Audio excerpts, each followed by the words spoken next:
आज हम बना रहे हैं आलू मटर और बनाना शुरू करते हैं। जिन अज्जा की हमें ज़रूरत है उनसे ये है।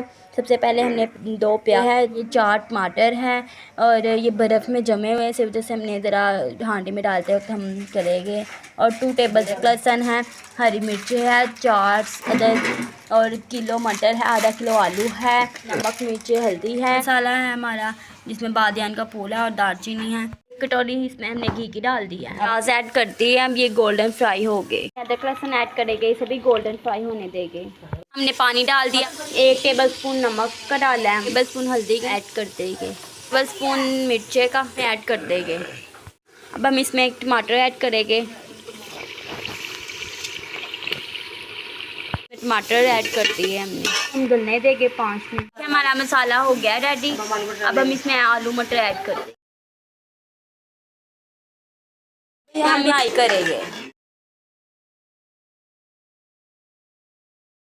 थोड़ा सा पानी डाल देंगे ताकि गल जाए।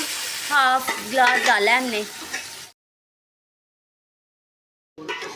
हमारे आलू मटर ने घी छोड़ दिया, अब हम इसमें पानी ऐड कर देंगे। अब हम इसमें ऐड कर देंगे धनिया। अब हम इसको गलने देंगे, टेंडर होने देंगे 5 से 10 मिनट आलू को। मटर रेडी हो गए, देखिए कितने लजीज कितने मज़ेदार। ऐसे आप आलू मटर बनाएं और दिल खुश कर दें। और इसी के साथ अगर आपको हमारी वीडियो अच्छी लगे तो सब्सक्राइब करें हमारे चैनल को और लाइक करें, शेयर करें। अल्लाह ताला आपको खुश रखे, आबाद रखे, दोनों जहान की खुशियाँ अता फरमाए। अल्लाह हाफ़िज़।